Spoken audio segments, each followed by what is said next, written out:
Saudara, misteri kematian Brigadir Yosua Huta Barat menyita perhatian publik 4 bulan lamanya. Apalagi ketika si bungsu, Barada Richard Eliezer Pudihang Lumiu, memutuskan mengubah kesaksian.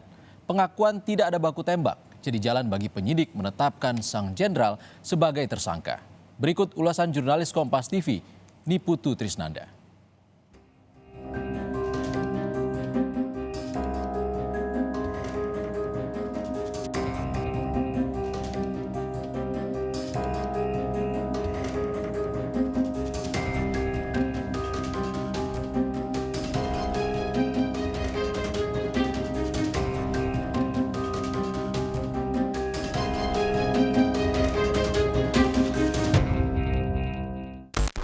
Sekali lagi, saya menyampaikan turut berbelasungkawa yang sedalam-dalamnya untuk kejadian yang telah menimpa almarhum Bang Yos. Saya berdoa semoga almarhum Bang Yos diterima di sisi Tuhan Yesus Kristus. Dan untuk keluarga almarhum Bang Yos, Bapak Ibu, Resa, serta seluruh keluarga besar Bang Yos, saya memohon maaf. Semoga permohonan maaf saya ini dapat diterima oleh pihak keluarga. Tuhan Yesus selalu memberikan kekuatan serta penghiburan buat keluarga almarhum Bang Yos. Saya sangat menyesali perbuatan saya, namun saya hanya ingin menyatakan bahwa saya hanyalah seorang anggota yang tidak memiliki kemampuan untuk menolak perintah dari seorang jenderal. Terima kasih.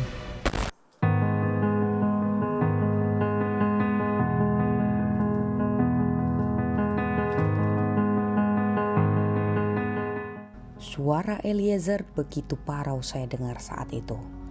Masih saya ingat betul bagaimana Eliezer hanya tertunduk selama mendengarkan dakwaan dari jaksa penuntut umum.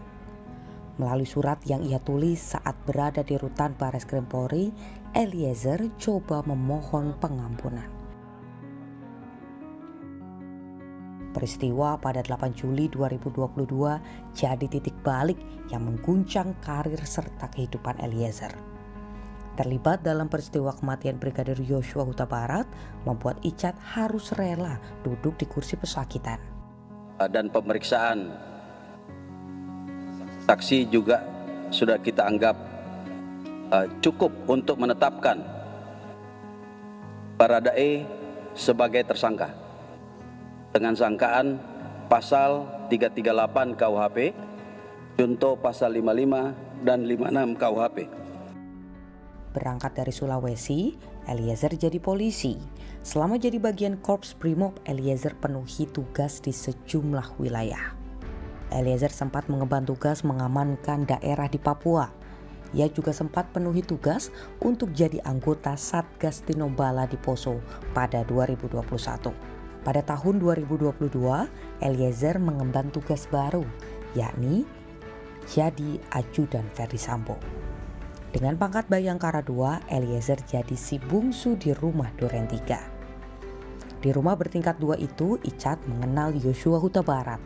Masih saya ingat kuasa hukum Yosua bahkan menyebut keduanya begitu dekat, seperti adik dan kakak. Happy-nya si ibu bagaimana, Ibu Putri? Dia masih berwhatsapp ria dengan adik daripada almarhum dengan cara memotret almarhum lagi menyetrika baju. Almarhum menyetrika baju anak-anak daripada Ferdi Sambo maupun Ibu Putri. Bukan hanya sebagai ajudan tapi sampai menyetrika baju anak-anaknya. Nah, artinya di situ Ibu Putri tidak ada masalah toh, tidak tergoncang toh. Nah, kemudian adiknya juga menyampaikan selamat ulang tahun perkawinan yang ke-22. Bahkan diajak, kamu ke sini, kamu ada off enggak? Ada libur enggak? Namun belum genap 1 tahun, Eliezer justru diminta jadi algojo Yosua. Ferdi Sambo berjanji akan selamatkan Eliezer dari kasus serta memberi hadiah berupa uang hingga 1 miliar rupiah. Jadi paling bungsu, Eliezer klaim tak bisa menolak dan hanya bisa menjawab siap jenderal.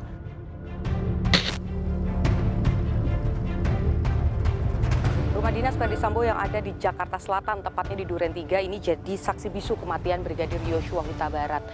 Tanpa CCTV, kematian Brigadir Yosua masih menjadi pertanyaan besar publik. Siapa dalangnya, bagaimana kronologinya, bahkan sampai dengan saat ini masih diuji di persidangan. Dan Saya ingat betul kemarin jaksa penuntut umum ini sempat menyampaikan atau membacakan dakwaan bahwa Richard Eliezer ini tiba lebih dulu di rumah dinas Duren 3. Dan saat tiba di Duren 3, Eliezer sempat berdoa di lantai 2 di rumah dinas Verdi Sambo.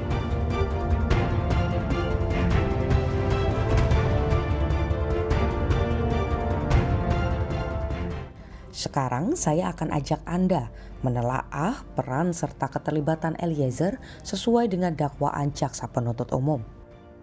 Di dalam dakwaan, Eliezer memang menembak Yosua. Namun, tembakan ini atas perintah bosnya yang tidak lain adalah Verdi Sambo. Tak bisa melawan perintah atasan, nantinya akan dijadikan kuasa hukum Eliezer sebagai pembelaan di meja persidangan. Yang dilakukan oleh klien kami, betul kami tidak mengelak melakukan penembakan, tetapi dasarnya apa? Berdasarkan perintah. Nah, teman-teman juga tadi melihat bahwa saudara Richard Eliezer adik kita ini menyampaikan dengan tulus permohonan maaf kepada keluarga korban.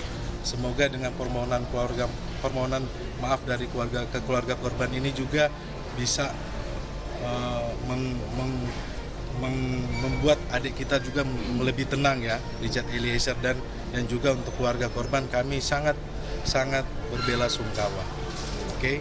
Nah, terkait nanti ke depannya pembelaannya seperti apa, nanti kita dari tim pengacara mempunyai strategi khusus.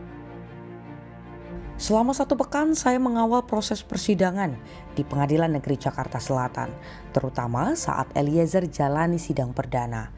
Layaknya medan perang, jaksa penuntut umum dan penasehat hukum harus bisa meyakinkan majelis hakim akan kebenaran mana yang akan jadi fakta hukum. Tak hanya menyoal ruang sidang, saya juga jadi saksi mengapa sidang perdana Eliezer jadi lebih menarik. Berbeda dengan sidang terdakwa lain, Eliezer menuai banyak dukungan.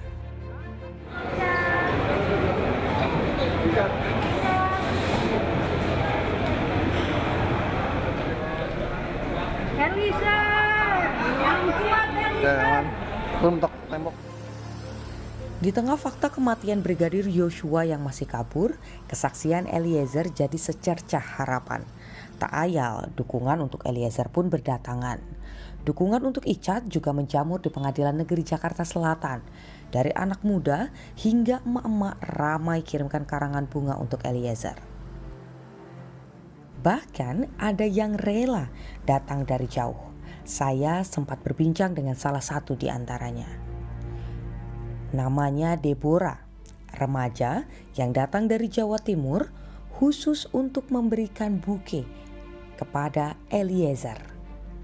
Meski tak mengenal secara personal, Deborah dan keempat kawannya mengagumi sosok Eliezer yang mau berupaya untuk membantu proses hukum. Udah jujur kita jadi respect, makanya bentuk hashtag Save Baradae gitu, karena kita juga tahu ya Icat orangnya baik. Kita sebenarnya nggak kenal dia sih, tapi beberapa backgroundnya dia juga jejaknya dia dari dia jadi komunitas alam, terus dia juga banyak bantu orang juga. Jadi kita tahu kalau Icat tuh sebenarnya kepribadiannya baik.